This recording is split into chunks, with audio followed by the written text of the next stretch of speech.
Is general manager Chris Getz capable of getting the Sox back to being competitive? Let's discuss next on Locked On White Sox.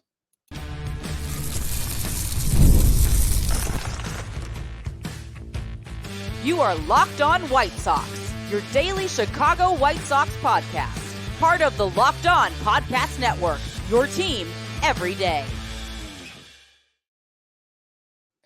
And hello, I'm Todd Welter, a lifelong White Sox fan and the site expert of Southside Showdown, part of the Fansided Network.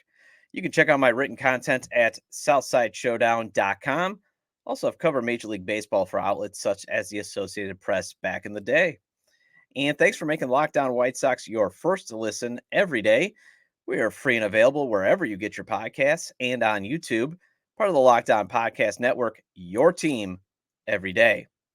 And make sure to subscribe to the YouTube channel at Locked On White Sox. Smash the like button. And if you're a traditional podcast listener, follow or subscribe to the show wherever you get your podcasts, and also leave a 5-star review. All right, so the White Sox lost again last night to the Tampa Bay Rays 5-1. And don't worry, we will discuss how the 2 to 5 hole hitters killed any chance of winning in the second segment. But first, let's discuss general manager Chris Getz and his supposed vision for this franchise going forward. And then finally, I'm going to roll out Way Back Wednesday. So every Wednesday, I'll talk about either the better times of the franchise or, more importantly, what all fans love to do, talk about random players who played for our team. Sorry, honey, can't go out Friday night. Talking about the 1992 lineup. And for those on social media, social media savvy, you know what I'm talking about. Well, this episode is brought to you by eBay Motors. From brakes to exhaust kits and beyond, eBay Motors has over 122 million parts to keep your ride or die alive. With all the parts you need at the prices you want, it's easy to bring home that big win. Keep your ride or die alive at ebaymotors.com. Eligible items only. Exclusions apply. eBay guaranteed fit only available to U.S. customers. So a couple of things inspired me to kick things off talking about general manager Chris Getz. First, any comments I read on the show page on YouTube, or for example on the Southside Showdown Facebook page, any comments I read, someone is going to blame Getz or Jerry Reinsdorf for this team's failures. And then someone's going to say fire Chris Getz. They're always going to say that. Fire Getz or sell the team, Jerry.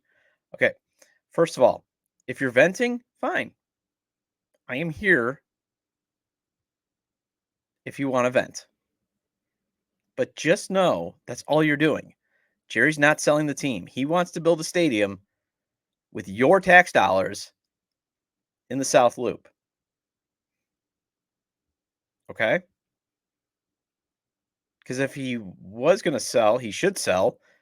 He's told his heirs, although now he's starting to alter that they should sell the team once he passes, then he should just sell the team now. Avoid the estate taxes. Secondly, the guy conducted the worst general manager search in the history of mankind. He didn't even interview a single external candidate. When interviews are free to do, it just takes time. And Jerry just was like, man, I don't want to waste that time. I'm just going to promote Chris Getz. And we're going to get into the irony of some of Chris Getz's comments. And the other reason why I want to talk about Getz first, this team keeps finding new and inventive ways of being terrible. The Dutchman, Daryl Von Schouwen, at CST_Sox fan, he tweeted this out after last night's loss. White Sox have been held to one or less runs 13 times, leading the majors. 8-28 record is the worst 36-game start in franchise history. The next worst, 9-27 in 2018, when the team was officially rebuilding. Because remember, we haven't really, Getz has sort of, tiptoed around that, hey, this is a rebuild. Or Southside Sox, at Southside Sox. The 2024 White Sox, 8-28, have the worst 36-game start in White Sox history. The second worst 36-game start, the 9-27, put up by the 2018 club. It's a golden era of White Sox baseball. They are also tied with 9 teams for the 9th worst start in MLB history. This team was put together by Chris Getz, remember. And the other reason is I know it's probably a satire account or maybe just some random person and not a real baseball executive. Maybe it is, who knows? But this tweet from at MLB Executive Burner, and really it's at Hot Stove Intel. White Sox are tough to watch, but at least there's a plan in place. You may not agree with it, but the front office has a plan. Angels, Rockies, Marlins are rudderless ships with no semblance of a plan. So it got me thinking, does Chris Getz actually have a plan? And secondly, can he execute it? So first, what is the plan? The closest I could find is when he spoke to the media in November of 2023. Grab these quotes from Scott Merkin off of MLB.com. Again, we got some great beat writers, White Sox fans.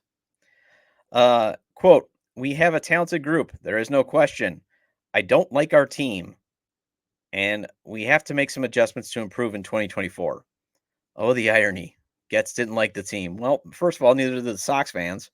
Secondly, you helped make that team bad by being the director of player development and not developing anybody.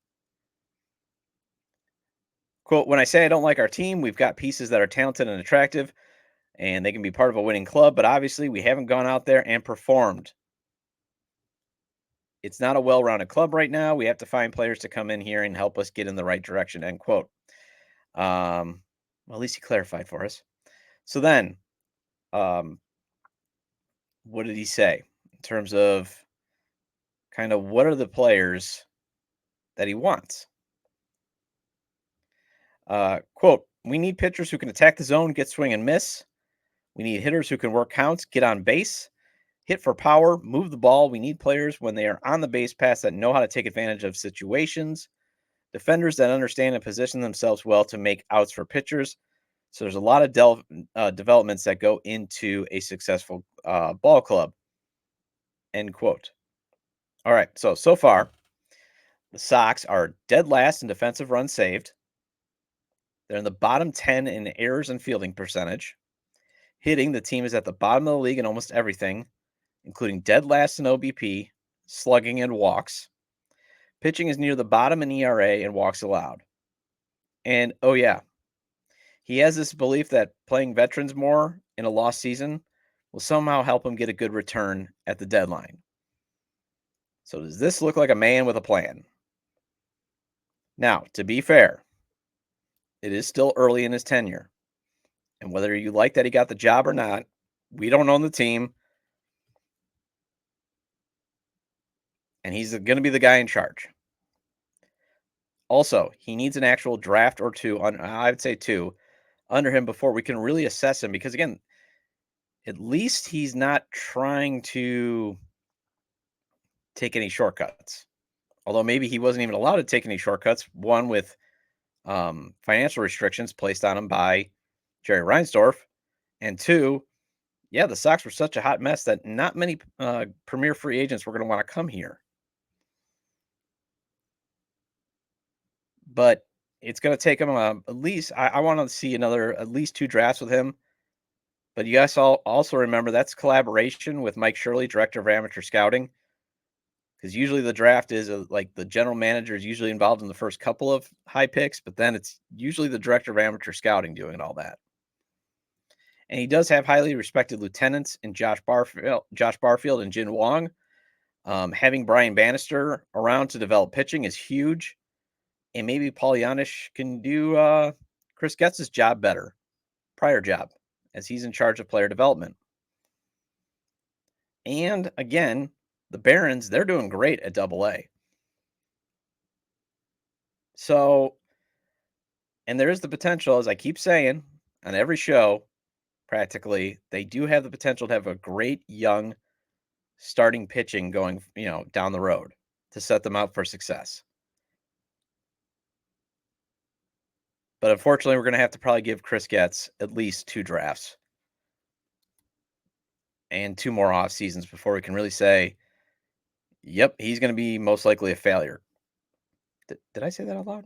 Eh, Well, I don't know if he's going to be a failure, but we got to give him 2 more drafts. All right, let's talk about Getz's current work in terms of the big league Cub. They lost last night 5-1, so let's talk about that next on Locked On White Sox.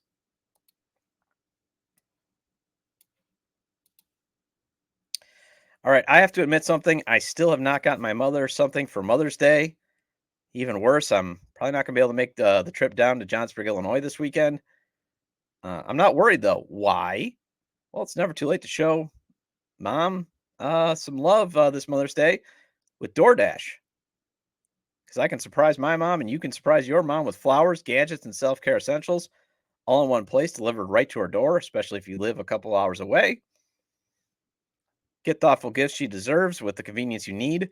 Choose same day delivery or schedule a week ahead for when flowers and gifts should arrive to her door with DoorDash. And I think I'm going to do that for my mom after I wrap up the show.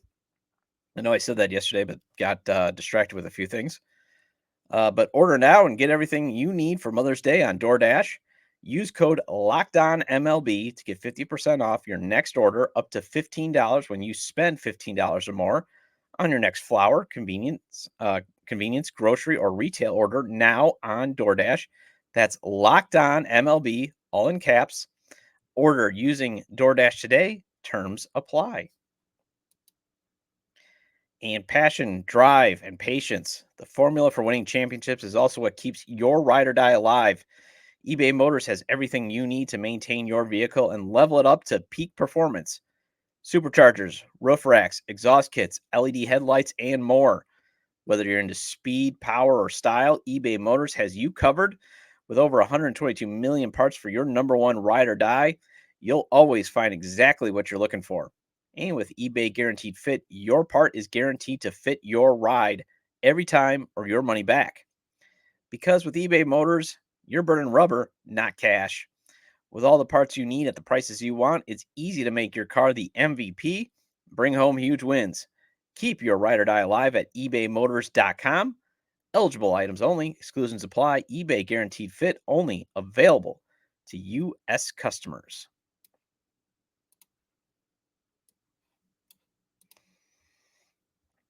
And are you watching Fox Sports or ESPN on your TV all day? Have to turn down the volume with all that shouting? Make the switch to Locked On Sports today, a free 24/7 sports streaming channel program for you every day to bring you the biggest stories with all that screaming. Without all that screaming. Why would you want that all that screaming? I don't know. Locked On Sports today brings you can't miss analysis, opinions, and news, streaming 24/7 on YouTube or the free Amazon Fire TV channels app, part of the Locked On Podcast Network, your team every day. And hey, the White Sox play the Tampa Bay Rays tonight again at 5:50 p.m. Central. Sox hope to avoid getting swept tonight. Catch every pitch of the White Sox hometown broadcast with SiriusXM on the SXM app. Search White Sox. And welcome back into Locked On White Sox. I'm your host, Todd Welter. Thank you for making the show your first listen every day. As you know, I'm here pretty much every day talking White Sox baseball with you. Some of you might be like, why? Well, I'm a dedicated, loyal fan just like you. And hey, gives me something to do. Although I should maybe find better things to do with my time because this team is continually finding ways to be just not fun to watch. Sox lost 5-1 last night. Zach Eflin, he bounced back from getting roughed up 2 weeks ago by the White Sox in Chicago. He pitched 7 strong innings of 1-run ball. Yeah, that was a little, in the throat there. Sorry about that. Again, Eflin, 7 strong innings of 1-run ball. He allowed just 6 hits and walked none. Paul DeJong scored the Sox lone run with a solo blast in the 7th. And hey, look, if you're not going to hit the ball a lot, at least be able to crush the ball when you do get a hold of it. That's what DeJong does. He hits dingers. 4th homer of the season for him. But DeJong was part of Chris Getz's vision to improve the defense this offseason. He was brought in to upgrade the defense. And, well, He committed a key error in the third that allowed a base runner on to open the inning. Now, Tampa was already up 2-0, and Randy Arozarena pretty much put the game out of reach with a 2-run shot off Michael Soroka later in the inning. So, yes, being down 4 runs in this series pretty much means game over for the White Sox, especially when the 2-5 hole hitters went 0 for 16 with 3 strikeouts. Eloy Jimenez has been terrible in this season. I mean, this series, not the season. He's bounced back from hitting rock bottom on April 19th. But he's been terrible in the series with no hits and 8 at-bats. Andrew Vaughn and Andrew Benintendi have been even worse. Both players' averages are now well below 200. Their OBP and slugging percentages also well below 300. And at what point do you bench Andrew Vaughn?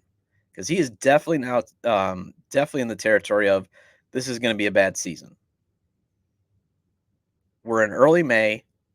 He is still struggling to hit the ball. And once you get to that Memorial Day, and if he still has these numbers, it's a bad season. I mean, unless he's got that Jose Abreu ability to just turn it on and just go on a tear in June, July, and August, he's got to get things turned around. And also, where's the accountability on this team? I know Ozzie, he brought that up in the post game, and there doesn't seem to be any accountability towards Vaughn. And it's not like you don't have a guy who could play first base in Gavin Sheets, who's actually been one of the few bright spots early this season. No. We need him to play right field.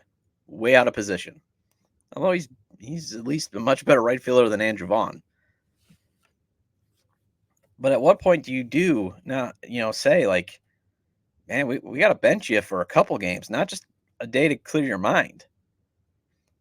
And I know there's some people saying, hey, let's send him down to AAA. I think that's the last resort and probably should be done if he's still at this point in like June. Otherwise, you gotta maybe have him sit out a series. Same with Andrew Benintendi. I don't get why Pedro Grifol keeps sitting Tommy Pham to get a little bit of rest. He's a mercenary. You've made it clear, through the leak to Bob Nightingale that you plan on trading him. And I get, like, you want to maximize his trade value, but last year he was traded for a 17-year-old player. Those are basically like trading for a lottery scratch-off. Play the guy. Play him every day. And if Andrew Benintendi is doing terrible, bench him. You have Rafael Ortega. You can put Robbie Grossman in left if you do want to still give Andrew Vaughn infinite patience. And then you can have Gavin Sheets play right. And it's really disappointing to see Benintendi regress like this because he was on a tear against the Twins. He was on a tear. He hit that walk-off home run against the Rays. He was starting to hit the ball better, but he's been just an automatic out this series. DeYoung did finish 2 for 4. Corey Lee, he was also 2 for 4. So there's your bright spots.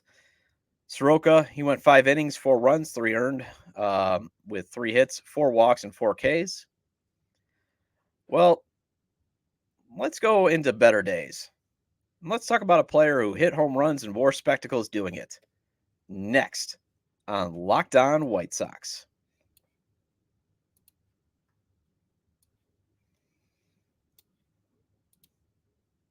PrizePicks is America's #1 fantasy sports app with more than 3 million members.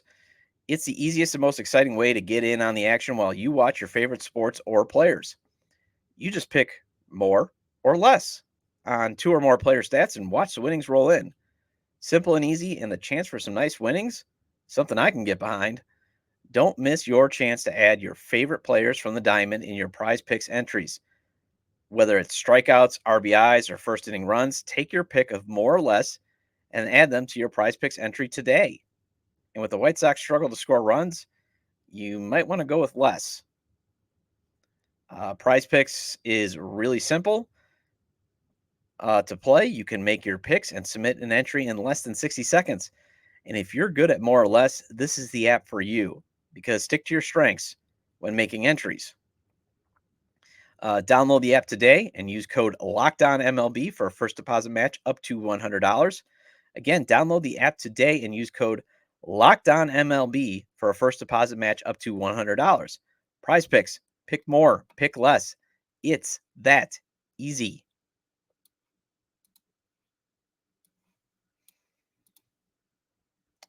And welcome back into Locked On White Sox. I'm your host, Todd Welter. I want to thank you for sticking with me. If you're still with me on this, especially you everydayers, appreciate you. We are a true rare breed for sticking with the White Sox. So I need to credit CHGO White Sox for the inspiration behind Way Back Wednesdays. Every Wednesday, third segment, I'm going to try to just, either talk about some great events in White Sox history or, again, what we really enjoy, talking about the random players who've played for the White Sox. Again, sorry, honey, can't go out Saturday night. Talking with my buddies about that 1988 lineup. And how did CHGO inspire this? Well, they were talking about Dan Pasqua during a show and how fans seem to still talk about him glowingly. And again, I thought, terrible season. Let's talk about better days. And since it's Wednesday, let's have a play on words. Way Back Wednesday. And since Dan Pasqua was partly was a partly muse here, he's a player we're going to discuss today on Way Back Wednesday. And actually, I wrote about my memories of him on DeWindyCity.com, part of the Fansided Network, back in July. And yes, Dan Pasqua was a favorite of mine as a kid. All he did was rock his glasses and hit home runs. Yeah, he wore regular glasses, not rec specs, regular spectacles. I think the reason why a lot of people liked him was because he looked like a history teacher, and then he could just crush home runs. Played 7 years on the South Side. He was also a solid outfielder and occasionally played first base. Hit 75 of his 117 career home runs for the Sox. He was, I believe, briefly on the Yankees. But he had a simple job. Bring the boom from the left side of the plate. He was a career 244 hitter, but he had a career 438 slugging percentage and a career high 525 in 1986, although that was when he was with the Yankees. He did have a career high 495 slugging percentage for the Sox in 1990. That was his team career best. And he sent Old Comiskey out a winner on September 30th, 1990. The Chicago White Sox were down 1-0. It was the bottom of the sixth. Frank Thomas, he rips an RBI single to score Lance Johnson. 1-1 tie. Pasqua came to the plate. He was the DH that day because every now and again, Frank Thomas did play first base. And he ripped a 1-1 pitch from Richie DeLucia, or DeLucia. I believe it's DeLucia. Ripped it into left field. A weird hop allowed the ball to get past Ken Griffey Sr. And Thomas made the mad dash for home. McDowell, he pitched a scoreless 7th and 8th inning. Remember when starters went 8 innings regularly, maybe even 9. Bobby Thingpen, he came in to pitch the 9th, got his 57th save of the year. And that was a single season save record that lasted for 18 years. And the old ballpark went out a winner. Fortunately, didn't have a playoff game that year because even though the Sox went from worst to 90 wins, and hey, maybe that'll happen next year. It's when they didn't have the wild card and the Sox were in the same division as the Oakland A's. And from 88 to 90, nobody was better than the Oakland A's, except for when it came playoff time in 88 when the Dodgers beat them, in 1990 when the Reds beat them. But Pasqua did get to the playoffs at least in 1993, although he was strictly a bench player by then. And he played in 78 games that season, but for some reason, Gene Lamont had him in the starting lineup as the designated hitter in games 1 and 2. And he went 0 for 8 with a walk and a run scored. But it did lead to Bo Jackson criticizing the decision to play Pasqua over him. There was game 1. You had Jordan's retirement announcement clouding it, and then after game 2, you had Bo Jackson's criticizing Pasqua. Bo basically described it as playing one man short. Although Bo should have backed up his words. It was one of the times where Bo did not reach his legend, as he had no hits, 3 walks, and a run scored in games 3, 4, and 5. And then Pasqua played just 11 games in 1994. Knee injury cut short his season and never played professional baseball again. He is still involved with the Chicago White Sox, working for the organization's youth baseball program. But again, I think it was Vinny Duber or Sean Anderson on CHGO saying, why do people still love Dan Pasqua or speak glowingly of him? Again, he looked like, for me, he almost reminded me of my dad. My dad was a big muscular guy, at least in terms of muscles. Obviously, Pasqua was way taller than him. Both rocked the glasses. I mean, he basically looked like if your dad could play baseball. So for a kid in the 80s, you would think, we always said, my dad's better than your dad. Well, Dan Pasqua probably was that vision of my dad is better than your dad, at least for me as a kid. And then for the adults, I can only assume it's because, again, he sort of looked like all of us in terms of just glasses. He didn't look like he had any place. He didn't look like he belonged on a baseball field. And then he'd go up and he'd just smash a home run. Well, that wraps up this edition of Locked On White Sox. Before I go, Locked On has launched the first ever national sports 24/7 streaming channel on YouTube. Now is also available on Amazon Fire TV. In the free Fire TV channels app, Locked On Sports Today is here for you 24/7, covering the top sports stories of the day with local experts of Locked On, plus our national shows covering every league. Find Locked On Sports Today now available with the free Fire TV channels app. Also, the White Sox play the Tampa Bay Rays tonight at 5:50 p.m. Central. Sox hope to avoid getting swept by the Rays. Catch every pitch of the White Sox hometown broadcast with SiriusXM on the SXM app. Search White Sox. And I'll be back tomorrow. Go over who was good and who was bad in the series against the Rays. And hey, make sure to subscribe to our YouTube page at Locked On White Sox. Smash the like button and give a 5-star review on wherever you get your podcasts. Also, make sure to follow or subscribe if you're that traditional podcast listener. And let me know your thoughts on today's topics regarding Chris Getz being able to do the GM job, the terrible hitting last night, and Dan Pasqua being the way back Wednesday player. You can leave me those comments on Twitter at ToddJDub or in the comments section on YouTube, or email me at lockedonwhitesox@gmail.com. Have a great day. See you tomorrow.